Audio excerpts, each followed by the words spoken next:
Welcome to my YouTube channel Shubh the option seller. कैसे हैं आप सब? आई होप आप सब अच्छे होंगे और आपके शेयर्स भी अच्छा परफॉर्म कर रहे होंगे। आज मैं एक बहुत ही इंटरेस्टिंग टॉपिक लेके आया हूँ जो आपको बहुत ही पसंद आएगा। आज हम चर्चा करेंगे कि क्या पीएसयू बैंक्स में बुल रन चालू हो गया है या चालू होने वाला है। इस चर्चा को शुरू करने से पहले चैनल को सब्सक्राइब करना मत भूलेगा और बेल आइकन को दबाना मत भूलेगा। तो आज हम सारे पीएसयू बैंक्स पे, जो छोटे मझोले पीएसयू बैंक्स हैं, उस पे चर्चा करेंगे और उनके चार्ट्स देखेंगे और देखेंगे कौन सा पीएसयू बैंक बढ़िया है चार्ट पे। तो चलिए बढ़ते हैं और देखते हैं। सबसे पहले इंडियन बैंक का चार्ट देखते हैं।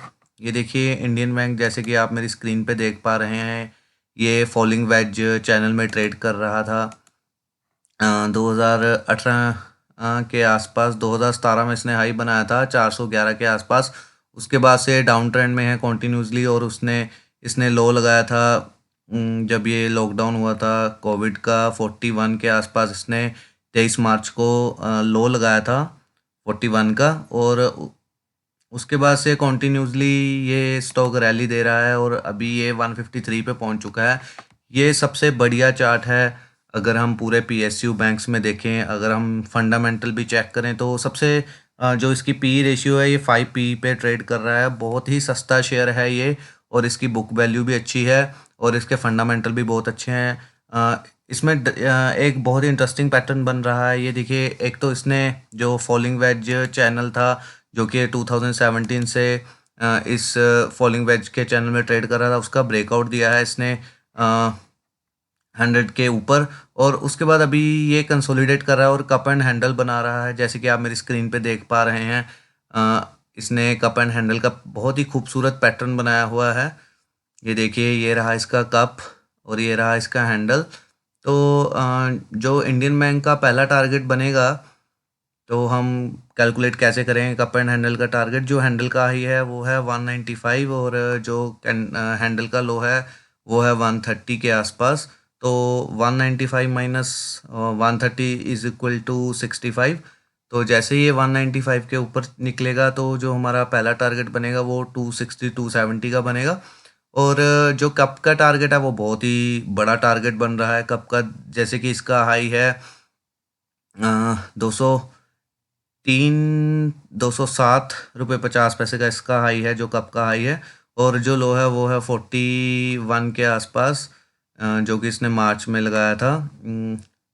तो 41 माइनस दो 207 इज इक्वल टू 160 हो गया। तो 207 में हम वो 160 ऐड कर लेंगे तो 360 380 का टारगेट हमारा दूसरा जो कप का टारगेट रहेगा। बहुत ही बढ़िया चार्ट पैटर्न है, सबसे बढ़िया शेयर है ये इंडियन बैंक का। अगर आप और कोई पीएसयू बैंक का अगर चार्ट उठा के देखोगे तो सबसे इंटरेस्टिंग जो शेयर मिलेगा वो आपको मिलेगा इंडियन बैंक का। बहुत ही बढ़िया चार्ट, आप इसको करंट मार्केट प्राइस पे भी बाय कर सकते हैं। अभी 153 चल रहा है। जो हमारा पहला टारगेट रहेगा वो 210 का, 210 के बाद हमारा दूसरा टारगेट रहेगा 270 का और हमारा जो थर्ड टारगेट रहेगा वो 350 का। बहुत ही बढ़िया चार्ट पैटर्न है। तो जो हमारा दूसरा शेयर है वो रहेगा, जो कि आप सबका पसंदीदा शेयर है, वो रहेगा पीएनबी का। ये देखिए, ये भी एक राइजिंग वेज चैनल में ट्रेड कर रहा है। 2011 2010 में इसने हाई लगाया था 280 का। उसके बाद कभी भी इसने 280 का हाई तोड़ा नहीं है। और देखिए, ये बिल्कुल अपने जो फॉलिंग वेज चैनल है उसके बिल्कुल लोअर एंड पे ट्रेड कर रहा है। ये देखिए 26 27 बहुत ही अच्छा स्पोर्ट है। अभी ये 41 पे ट्रेड कर रहा है। इसमें एक माइनर सा रेजिस्टेंस बनता है 48.20 का। जैसे ही ये 48.20 के ऊपर निकलता है पीएनबी, तो हमारा नेक्स्ट टारगेट बनेगा वो बनेगा 70 का और जो हमारा दूसरा टारगेट बनेगा वो बनेगा 100 रुपीज़ का। ये यहाँ से शेयर 120 130 तक जा सकता है। यहाँ पे खोने के लिए कुछ नहीं है गाइज। अगर आप पीएनबी को थोड़ा थोड़ा करके भी ऐड करोगे तो ये शेयर आपको कुछ दे के ही जाएगा, आपसे कुछ लेके नहीं जाएगा। क्योंकि अगर हम किसी भी सरकारी बैंक को देखते हैं तो सरकारी बैंक में अब सिर्फ मेन चार 3 या 4 नाम रह जाते हैं। एसबीआई हो गया, पीएनबी हो गया, दुनिया का देश का दूसरा सबसे बड़ा बैंक है पंजाब नेशनल बैंक, तीसरा हो गया कैनरा बैंक, चौथा हो गया बैंक ऑफ बड़ौदा, उसके बाद इंडियन बैंक आ जाता है, उसके बाद ये छोटे मझोले शेयर आ जाते हैं जैसे सेंट्रल बैंक हो गया, बैंक ऑफ इंडिया हो गया, यूनियन बैंक हो गया।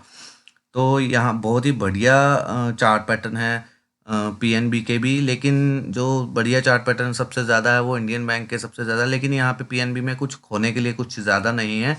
यहाँ से अगर आप इसको बाय करोगे तो आप एक छोटा सा स्टॉप लॉस मान के चलेगा 25 के आसपास का, और जैसे ही पीएनबी 48.20 के ऊपर निकलता है तो ये 75 से लेके 100 रुपीज़ तक यहाँ जा सकता है। जो हमारा थर्ड शेयर रहेगा वो रहेगा बैंक ऑफ इंडिया का। देखिए ये भी बहुत ही बढ़िया चार्ट पैटर्न है बैंक ऑफ इंडिया का। ये भी मतलब कुछ करने वाला है शेयर, बिल्कुल अपने मल्टी ईयर लोज पे आके खड़ा हो गया है। देखिए रैली कहाँ से स्टार्ट हुई थी, ये देखिए 2003-2004 में इसका लेवल 30-32 के आसपास होता था। ये देखिए जैसे कि आप लो देख पा रहे हैं मल्टी ईयर लो है ये, और ये शेयर मल्टी ईयर लो पे ही ट्रेड कर रहा है। ये भी फॉलिंग वेज चैनल में ट्रेड कर रहा है, लेकिन ये जो इसने एक हाई बनाया था 2010 में 589 के आसपास का, ये वहीं से मतलब उसके बाद इसने कोई भी हाई नहीं बनाया। ये लोअर हाई बनाते जा रहा है, एक फॉलिंग वेज चैनल में ट्रेड कर रहा है। जो भी इसका हाई बनता है वो पीछे वाले हाई से नीचे होता है, और जो लो बनता है वो पीछे वाले लो से नया लो होता है। देखिए यहाँ पे वॉल्यूम भी ड्राई हो गए थे, लेकिन अब थोड़ा वॉल्यूम पिकअप होना स्टार्ट हुआ है। जैसे ही बैंक ऑफ इंडिया 58.80 के ऊपर ट्रेड करना शुरू करता है तो एक तो फर्स्ट इस जो ये 2010 से फॉलिंग वेज चैनल का जो अपर एरिया रेजिस्टेंस लाइन है इसका ब्रेकआउट कंफर्म हो जाएगा, और जैसे ही 58.80 के लेवल को निकालेगा हमारा पहला टारगेट 70 का रहेगा, दूसरा टारगेट हमारा 87 का रहेगा, और तीसरा टारगेट हमारा 110 के आसपास का रहेगा। बहुत ही बढ़िया ये भी शेयर साबित हो सकता है। यहाँ पे खोने के लिए कुछ नहीं है। अगर आपको स्टॉप लॉस रखना है तो छोटा सा स्टॉप लॉस रखेगा 38.20 का। ये भी शेयर आपको यहाँ से 70 से 80% रिटर्न दे सकता है। तो हमारा जो तीसरा और चौथा शेयर रहेगा वो रहेगा हमारा सेंट्रल बैंक ऑफ इंडिया। देखिए सेंट्रल बैंक ऑफ इंडिया का भी सेम पैटर्न है। देखिए एक साइकिल मार्केट जो है वो साइक्लिकल मूव करता है। पहले पैसा हमें प्राइवेट बैंकों ने बना के दिया है, लेकिन अब मुझे लगता है, जो मेरा मानना है, जो प्राइवेट बैंक है अब वो कुछ देर साइडवेज हो जाएंगे या कंसोलिडेट करेंगे। जो असली वैल्यू है, जो वैल्यू पिकिंग है, वो आपको पीएसयू बैंक्स में करनी चाहिए। मैं ये नहीं कह रहा कि आप कोई भी पीएसयू बैंक उठा के ले लो, लेकिन यहाँ पे खोने के लिए कुछ नहीं है। ये देखिए सेंट्रल बैंक ऑफ इंडिया की अगर आप इसके एसेट देखोगे तो बहुत ही ज़्यादा एसेट है सेंट्रल बैंक ऑफ इंडिया के।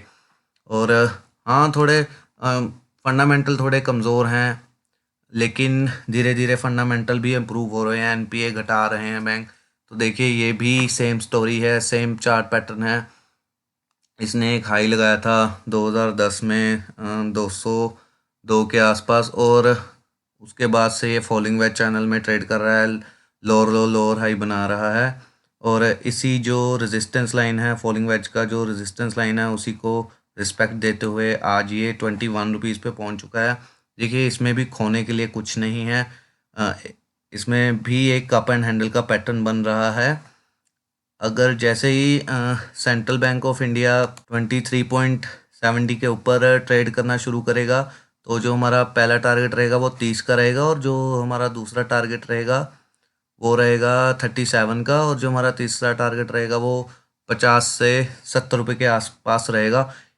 आप सेंट्रल बैंक ऑफ इंडिया को भी कंसीडर कर सकते हो, क्योंकि ये देखिए अपर एंड जो रेजिस्टेंस लाइन थी फॉलिंग वेज की, उसके बिल्कुल आसपास आके खड़ा हो गया है, कंसोलिडेट कर रहा है। ये 21 अगस्त से लेके और अभी तक, मतलब ये इसका जो एक रेंज में ट्रेड कर रहा है। जो इसका लोअर साइड है वो 19 रुपये है, और जो हायर साइड है वो 25 रुपये है। 19 से लेकर 25 रुपये के ये रेंज में ट्रेड कर रहा है। जैसे ही ये शेयर 23.70 और 25 के लेवल्स निकालता है, एक तो ये जो ट्रेंड लाइन है जो कि 2010 से ये फॉलो करते आ रहा है, इसका ब्रेकआउट देगा। और जब ये फॉलिंग वेज चैनल का ब्रेकआउट देगा तो टारगेट बहुत ही बड़े बनेंगे। यहाँ से ये 35 से 50 रुपीज़ तक जा सकता है। उसके बाद देखते हैं हमारा अगला शेयर, ये रहा J&K bank, Jammu and Kashmir bank. ये भी सेम स्टोरी है, सेम चार्ट पैटर्न है, फॉलिंग वेज का चैनल है। इसमें एक कॉर्पोरेट गवर्नेंस का इशू आया था 2013-14 में, बहुत ही बड़ी गिरावट देखने को मिली थी उस टाइम इस शेयर में। देखिए इसने हाई लगाया था 2014 में 195 के आसपास का, और उसके बाद से ये सेम लोअर लो लोअर हाई बना रहा है। अभी ये बिल्कुल जो फॉलिंग वेज चैनल का रेजिस्टेंस लाइन है उसके आसपास आके ट्रेड कर रहा है।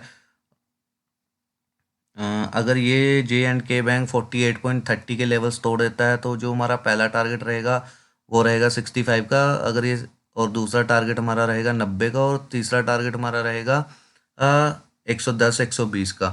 तो J&K बैंक भी अच्छा है। इस आप देखिए गाइज, PSU बैंक्स में अभी खोने के लिए कुछ नहीं है। अब इससे ज़्यादा क्या हो जाएगा, ख़त्म तो नहीं हो जाएंगे बैंक, क्योंकि सरकार बिल्कुल अपना सपोर्ट देगी बैंकों को, क्योंकि सरकारी बैंक हैं। बैंक बिल्कुल बंद थोड़ा ना हो जाएंगे। आप सरकारी बैंकों में पैसा लगा सकते हैं। फॉर एग्जांपल जैसे अगर आपके पास 10 लाख है तो आप अपनी कैपिटल का 15 से 20% ये जो छोटे मझोले PSU बैंक हैं इनमें लगा सकते हैं, 10-10 हज़ार 20-20 हज़ार करके। और आप यकीन मानिएगा आपको निराशा हाथ नहीं लगेगी, आप कुछ लेके ही निकलोगे, क्योंकि यहाँ पे खोने के लिए अब कुछ नहीं रह गया है। एक साइकिल मूव होगा। अभी प्राइवेट बैंक कंसोलिडेट करेंगे, अब PSU बैंक्स चलेंगे। मे बी 4 महीने लग जाएं, 6 महीने लग जाएं, लेकिन चलेंगे ज़रूरी है। अगर ये नहीं भी चले तो यहाँ से कम भी नहीं होंगे, या यहीं पे खड़े रहेंगे या यहाँ से ऊपर रैली देंगे, लेकिन अब कम नहीं होंगे यहाँ से। उसके बाद हम चार्ट चेक कर लेते हैं यूनियन बैंक ऑफ इंडिया का। ये भी एक इंटरेस्टिंग चार्ट है, same story falling veg channel का। फॉलिंग वेज चैनल का ये ट्रेंड है, उसी में ये उसी ट्रेंड को फॉलो करते आ रहा है। इसने भी 2010 में हाई लगाया था 426 के आसपास का। उसके बाद से कॉन्टिन्यूसली लोअर लो लोअर हाई बनाते जा रहा है। अभी ये शेयर भी एक कप एंड हैंडल का पैटर्न बना रहा है, जिसका ब्रेकआउट 52 55 के ऊपर आएगा। जैसे ये stock union bank of India का 55 के ऊपर निकलता है, एक तो ये जो फॉलिंग वेज चैनल का रेजिस्टेंस लाइन है इसका ब्रेकआउट आएगा, और इसमें टारगेट बड़े बनेंगे। ये सीधा आपको 80 से 100 रुपये दिखा सकता है। अगर ये 55 के लेवल्स को तोड़ता है तो यूनियन बैंक भी आप ले सकते हो। और सबसे बढ़िया चार्ट इंडियन बैंक के बाद जो है, जो मैं आपको रेकमेंड करूँगा, वो है महाराष्ट्र बैंक का। ये देखिए, ये भी एक फॉलिंग वेज चैनल में ट्रेड कर रहा था। इसने एक हाई लगाया था 2007 में, इसने हाई लगाया था 95-96 का। उसके बाद इस शेयर ने, महाराष्ट्र बैंक ने, ब्रेकआउट दे दिया है। जो फॉलिंग वेज चैनल है उससे, उस रेजिस्टेंस लाइन को तोड़ के उसके ऊपर ट्रेड कर रहा है।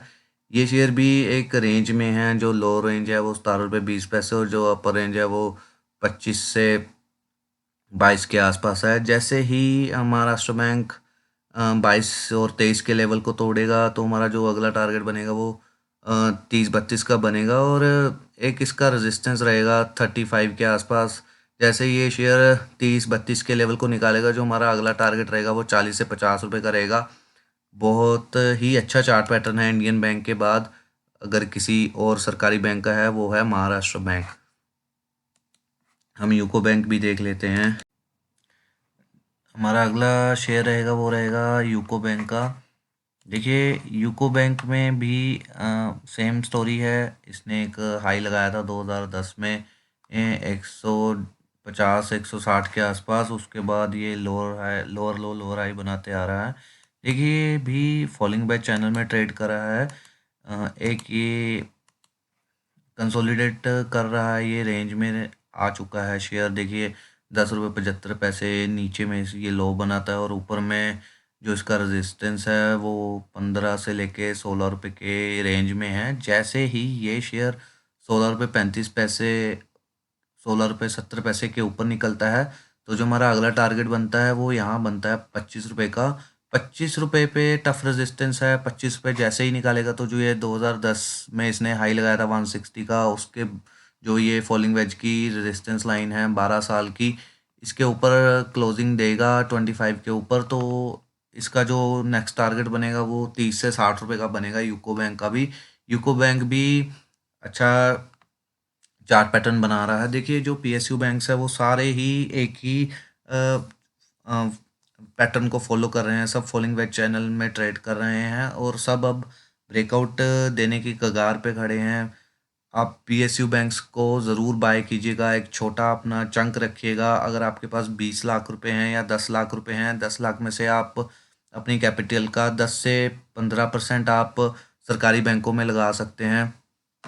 और हमारा जो लास्ट शेयर रहेगा सरकारी बैंकों में वो रहेगा पंजाब एंड सिंध बैंक का। ये देखिए, ये भी शेयर अपना जो रेजिस्टेंस लाइन है फॉलिंग वेज चैनल में ट्रेड कर रहा है। उसने एक हाई लगाया था 2010 में 130 120 के आसपास का, और उसी चैनल उसी रेजिस्टेंस लाइन को ये रिस्पेक्ट देते आ रहा है। लेकिन अब ये रेजिस्टेंस लाइन के बिल्कुल पास आके खड़ा हो गया है। जैसे ही ये शेयर 17 रुपये 80 पैसे का ब्रेकआउट देता है, तो जो हमारा अगला टारगेट रहेगा वो 20 और 22 का रहेगा। 18 रुपये के ऊपर जो ये रेजिस्टेंस लाइन है, जो फॉलिंग वेज की रेजिस्टेंस लाइन है, उसका ब्रेकआउट कंफर्म हो जाएगा, और ये शेयर हमें जो पंजाब एंड सिंध बैंक है 25 से 30 रुपये के टारगेट दिखा सकता है। आई होप गाइज आपको वीडियो पसंद आई होगी। ये थी हमारी पूरे पीएसयू बैंक्स के शेयर्स पे चर्चा। चैनल को सब्सक्राइब करना मत भूलिएगा। मिलते हैं अगली वीडियो में।